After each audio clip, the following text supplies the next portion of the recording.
ମୁଁ ହେଉଛି ଲଳିତ କୁମାର ଦାସ କଟକ ସଦର ସଂଗ୍ରାମ ସମିତିର ଜଣେ ସଦସ୍ୟ। ଆଜି 2025 ନବବର୍ଷ ଅବସରରେ କଟକ ସଦର ସଂଗ୍ରାମ ସମିତି ତରଫରୁ ଏକ ବୈଠକ ଆହ୍ୱାନ କରାଯାଇଛି।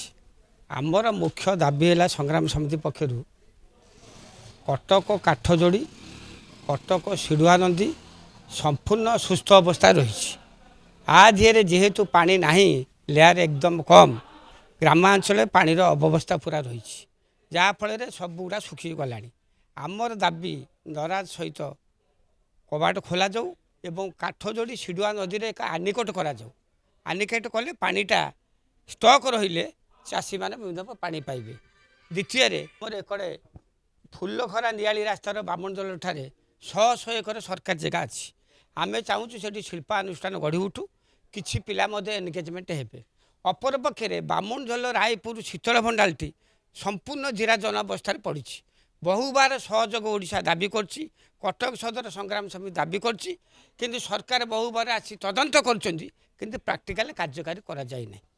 ସେହିପରି ମଧ୍ୟ ଅରଡିଆପଦାରେ 10 ଏକର ଏକ ସରକାରୀ ଜମି ଅଛି RI ସର୍କଲ ଅଣ୍ଡରରେ। ଆମେ ଚାହୁଁଛୁ ଏଠି କିଛି ଇଣ୍ଡଷ୍ଟ୍ରି କରାଯାଉ, କରାଗଲେ ଅଞ୍ଚଳର ଯେଉଁ ବେକାରୀ ଯୁବକ ଯୁବତୀମାନେ ଅଛନ୍ତି ମଧ୍ୟ କିଛି ସକ୍ଷମ ହୋଇପାରିବେ, ନିଯୁକ୍ତି ପାଇପାରିବେ। ଆମର ସରକାର ପାଖେ କଟକ ସଦର ସଂଗ୍ରାମ ସମିତିରୁ ଦୃଢ଼ ଦାବି ରହିବ, ସରକାର ଏହାକୁ ପଦକ୍ଷେପ କଲେ ଏ ଅଞ୍ଚଳ ଉନ୍ନତି ହୋଇପାରିବ। ମୋ ନାଁ ପୀତବାସ ମହାପାତ୍ର, ପୂର୍ବତନ ସରପଞ୍ଚ ଏବଂ କଟକ ସଦର ସଂଗ୍ରାମ ସମିତିର ମଧ୍ୟ କମିଟିରେ ଅଛି। ବର୍ତ୍ତମାନ ଦୀର୍ଘ ଦିନ ଧରି ସରକାରଙ୍କର ଅବହେଳା ଯୋଗୁଁ ଏ ଅଞ୍ଚଳ କଟକ ଟ୍ୱିନ୍ ସିଟିରେ ଥିଲେ ମଧ୍ୟ ଆମେ ଗୋଟେ ଅବହେଳିତ ଅବସ୍ଥାରେ ଅଛୁ। ବର୍ତ୍ତମାନ ଯେଉଁ ଅବସ୍ଥା ସୃଷ୍ଟି ହେଇଛି, ସେ ଅବସ୍ଥାରେ ଆମେ କଟକ ସଦର କହିଲେ 42 ମୌଜା ଠାରୁ ଆରମ୍ଭ କରି ଆମେ ଏମିତି ଗୋଟେ ଗୋଷ୍ଠୀ ଏକାଠି ଥିଲୁ। ତେଣୁ ବର୍ତ୍ତମାନ ସରକାର ୟା ପ୍ରତି କୌଣସି ଧ୍ୟାନ ଦେଉନାହାନ୍ତି। ଯାହା କରୁଛନ୍ତି, ଏପଟରେ କିଛି ୱାର୍ଡ଼ ଥିଲେ ମଧ୍ୟ ଏ ୱାର୍ଡ଼ ପ୍ରତି ଆଖି ଦୃଷ୍ଟିଆ କାର୍ଯ୍ୟକ୍ରମ ଦେଖୁନାହାନ୍ତି, ନା କେହି ଆସୁନାହାନ୍ତି, ନା କେହି ଅଫିସର ଚିହ୍ନି ନାହାନ୍ତି ତାଙ୍କୁ। ଏହି ପ୍ରକାର ଯେଉଁ କାର୍ଯ୍ୟକ୍ରମ ହେଉଛି, ତେଣୁ ସମସ୍ତେ ବର୍ତ୍ତମାନ ଅସୁବିଧାରେ ପଡ଼ିଛନ୍ତି। ଗୋଟିଏ କଥା ଅଛି, ଆପଣ ଜାତୀୟ ରାଜପଥ ଯେତେବେଳେ ହେଲା, ସେତେବେଳେ ବିଜୟ କୁମାର ଶର୍ମା ଯେ ଆମର ଥିଲେ, ସେ ଇନ୍ସପେକ୍ସନ୍ କରିଥିଲେ ଏବଂ ଯେଉଁଠି ଯାହା ହେବା କଥା ତାହା କରାହେଇଥିଲା। ରାଜପଥ ବର୍ତ୍ତମାନ ସେ କାର୍ଯ୍ୟକ୍ରମ କରିନାହିଁ। ପାଣି ନିଷ୍କାସନ ଆମେ କାଜିପାଟଣା ଠାରୁ କାଠଯୋଡ଼ି ନଦୀ କୂଳରୁ ଯେଉଁ ପାଣି ଆସେ, ତାହା ହଂସପାଳ ପାଖରେ ପାଳି ହେଇ ଏବଂ କୁଆଖାଇ ନଦୀରେ ଯାଇ ପଡ଼େ ଭିଙ୍ଗାରପୁର ପାଖରେ। କିନ୍ତୁ ବର୍ତ୍ତମାନ ଏପରି ଅବସ୍ଥା ସୃଷ୍ଟି ହେଇଛି ଯେ ଯିଏ ଯାହା ସମ୍ପତ୍ତି ଉପରେ ରାସ୍ତାକୁ ସମ୍ପୂର୍ଣ୍ଣ ଭାବରେ ପାଣି ନିଷ୍କାସନ ଜାଗାକୁ ଯେଉଁ ନଅଯୋଡ଼ି ଥିଲା, ତାକୁ ସମ୍ପୂର୍ଣ୍ଣ ଭାବରେ ବନ୍ଦ କରିଦେଇଛନ୍ତି। ଯେଉଁମାନେ ବର୍ଷା ହେଲେ କି ଆମେ ଜଳରେ ଭାସୁଛୁ, ଏ ଅଞ୍ଚଳ ପାଣି ନିଷ୍କାସନ ହେଇପାରୁ ନାହିଁ।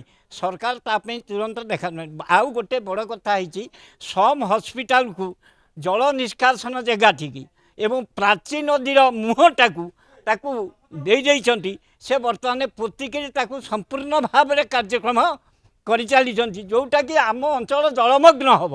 ପାଣି ଯିବା ପାଇଁ ବ୍ୟବସ୍ଥା ବି ମଧ୍ୟ ନାହିଁ। ସରକାର ଆକୁ ଦେଖିବେ। ଏହି ପ୍ରକାର ଯେଉଁ କାର୍ଯ୍ୟକ୍ରମ କରୁଛନ୍ତି, ଜମି ସବୁ ଦେଉଛନ୍ତି। ଆମେ ଦୀର୍ଘ ଦିନ ଧରି ଆମେ ଆମ ନଦୀ ଗର୍ଭରେ ଯାଇଥିବା ଜମି କି ବ୍ରିଟିଶ ସରକାର ଟାଇମରୁ ଆମେ ପାଇଥିବା ବେଳେ 1993 ମସିହାରେ ସରକାରଙ୍କର ନିଷ୍ପତ୍ତି ଅନୁଯାୟୀ ଆମେ କିଛି ପଟ୍ଟା ପ୍ରତାପନଗରୀ ଅଞ୍ଚଳ ନୂଆଗଡ଼ ଗାଁ ପାଇଛି ଏବଂ ତାକୁ ତହସିଲଦାର 93 ଜଣଙ୍କୁ ଠାରୁ 100 କେତେ ଜଣଙ୍କୁ ଦେଇଛନ୍ତି। ଆଉ କିଛି ଲୋକଙ୍କର ପଟ୍ଟା ଏବଂ ହରିଜନମାନଙ୍କର ଯେଉଁ କାର୍ଯ୍ୟକ୍ରମ ରହିଛି, ସେମାନେ ଆବାସ ପାଇପାରୁନାହାନ୍ତି ଘର ଡିହ ନଥିବାରୁ। ତେଣୁ ତାଙ୍କୁ କିଛି ଲୋକଙ୍କୁ ତ ପଟ୍ଟା ଦିଆ ହେଇଯାଇଛି। 7 ଗୁଣ୍ଠ ସରକାରୀ ନିୟମ ଅନୁଯାୟୀ ତତ୍କାଳୀନ ସରକାର 1993 ମସିହାରେ ଦେଇଛନ୍ତି। ରାଜେନ୍ଦ୍ର ପ୍ରସାଦ ସିଂ ବିଧାୟକ ଏବଂ ରାଜସ୍ୱ ମନ୍ତ୍ରୀ ସୁର ପଟ୍ଟନାୟକ ଏହି ଟାଇମରେ ଆମକୁ ଦିଆହେଇଥିଲା ଏବଂ 7 ଗୁଣ୍ଠ ଜମି ଆମେ ଜଣକେ ପାଇଛୁ ଏବଂ 29 ଡିସିମିଲ୍ ଆଉ 9 ଡିସିମିଲ୍ର ରେଣ୍ଟ ଦେଇକି ତାକୁ ମଧ୍ୟ ଦେଇଛନ୍ତି।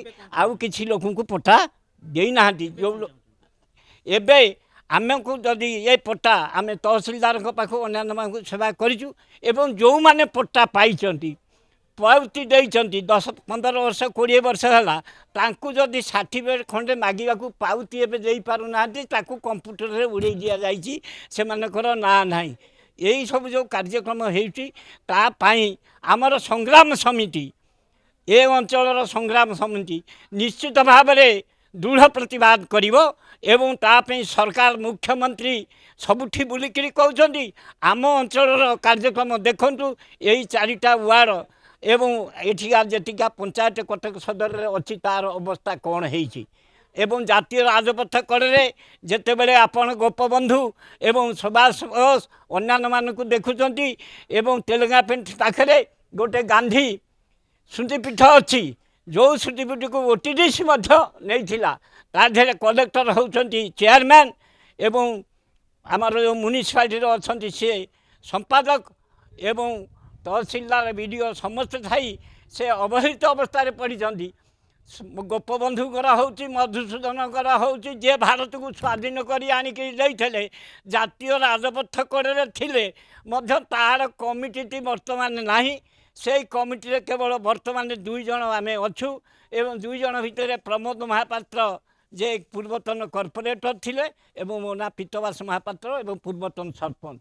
ଏଇ ବର୍ତ୍ତମାନ ଏଇ ଯେଉଁ ଅବସ୍ଥା ସୃଷ୍ଟି ହେଇଛି ତାକୁ ମନମୁଖୀ ଭାବରେ କୌଣସି କାର୍ଯ୍ୟ କେହି ନ ପଶି କମିଟି ନଥାଇ ଯେଉଁଠି ଚାହୁଁଛନ୍ତି ସେଠି ଭାଙ୍ଗି ଦିଆଯାଇଛି ଏବଂ ପୂର୍ବ ସରକାରରେ ତାକୁ ନୂତନ ଭାବରେ ଗୋଟେ ରାସ୍ତା ଜାତୀୟ ରାଜପଥରୁ କରିବା ପାଇଁ ବ୍ୟବସ୍ଥା ହେଇଥିଲା ଏବଂ ବ୍ରିଜ୍ ପାଇଁ ଟେଣ୍ଡର ହେବା ପର୍ଯ୍ୟନ୍ତ ଯାଇଛି, ସେ ପର୍ଯ୍ୟନ୍ତ ଟେଣ୍ଡର ହେଇପାରିନି, ପଡ଼ି ରହିଛି ଏବଂ ଆମର ପୂର୍ବତନ ଯେ ଜିଲ୍ଲାପାଳ ଥିଲେ ବଂଶୀଧର ଚଇନ, ସିଏ ତାକୁ କହିଥିଲେ ମ୍ୟୁନିସିପାଲିଟି ସଜେସନ୍ ଦେଉ, ଆମେ ତାକୁ ଲ୍ୟାଣ୍ଡ ଆକ୍ୱିଜିସନ୍ ପଇସା ଦେବୁ।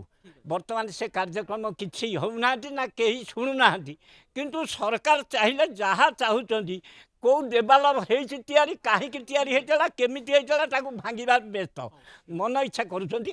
ତେଣୁ ଆମେ ପ୍ରତିବାଦ କରୁଛୁ। ଆଉ ଗୋଟେ ପ୍ରତିବାଦ କରୁଛୁ ଯେ ଆଜି ପେପରରେ ଆମେ ଦେଖିଲୁ ସରକାର କୋଲ୍ଡ ଷ୍ଟୋରେଜ କରୁଛନ୍ତି, ପ୍ରାଇଭେଟ୍ ଲୋକଙ୍କୁ କୋଲ୍ଡ ଷ୍ଟୋରେଜ ଦେବେ, ଏମିତି ବହୁ ପ୍ରାଇଭେଟ୍ ଲୋକଙ୍କର କୋଲ୍ଡ ଷ୍ଟୋରେଜ ବନ୍ଦ ହେଇଗଲାଣି। ସରକାର ନିଜେ ଚିନ୍ତା କରନ୍ତୁ, ଏବେ ନିଜେ କୋଲ୍ଡ ଷ୍ଟୋରେଜ କରିକିରି ଚାଷୀମାନଙ୍କ ଉନ୍ନତି ପାଇଁ ଚାଷର ବ୍ୟବସ୍ଥା କରିବା ପାଇଁ ବ୍ୟବସ୍ଥା କରନ୍ତୁ, ତାହେଲେ ନିଶ୍ଚିତ ଭାବରେ ଆଳୁଠାରୁ ଆଉ ଯେକୌଣସି ଫସଲ ହେବ ତାକୁ ରଖିବା ପାଇଁ ସୁବିଧା ହେବ। ଆମେ ବର୍ତ୍ତମାନ ଯେଉଁ ସରକାର ଆସିଛନ୍ତି ସେ ତ କହୁଛନ୍ତି କରିବେ ବୋଲି, କିନ୍ତୁ ଆମେ ମୁଖ୍ୟମନ୍ତ୍ରୀଙ୍କୁ ଏବଂ ଚିଫ୍ ସେକ୍ରେଟାରୀଙ୍କୁ କହୁଛୁ ସେ ନିଶ୍ଚିତ ଭାବରେ ଏ କାର୍ଯ୍ୟକ୍ରମ ଦେଖନ୍ତୁ ଏବଂ ସରକାର ନିଜେ ଏବଂ ଶୀତଳ ଭଣ୍ଡାର କରନ୍ତୁ। ସେ ଶୀତଳ ଭଣ୍ଡାର କଲେ ନିଶ୍ଚିତ ଭାବରେ ଚାଷୀ ଉପକୃତ ହେବେ। ପ୍ରାଇଭେଟକୁ ଦେଲେ ସେ ଚାଷୀ ଉପକୃତ ହେବେ ନାହିଁ, ସେ ଘର ସେମିତି ପଡ଼ିଥିବ, ଘର ଭାଙ୍ଗିଯିବ, ଇଲେକ୍ଟ୍ରିକ୍ ଲାଗିପାରିବ ନାହିଁ। ମୁଁ ମୋର ଏଠି କହି ମୋ ବକ୍ତବ୍ୟ ଶେଷ କଲି।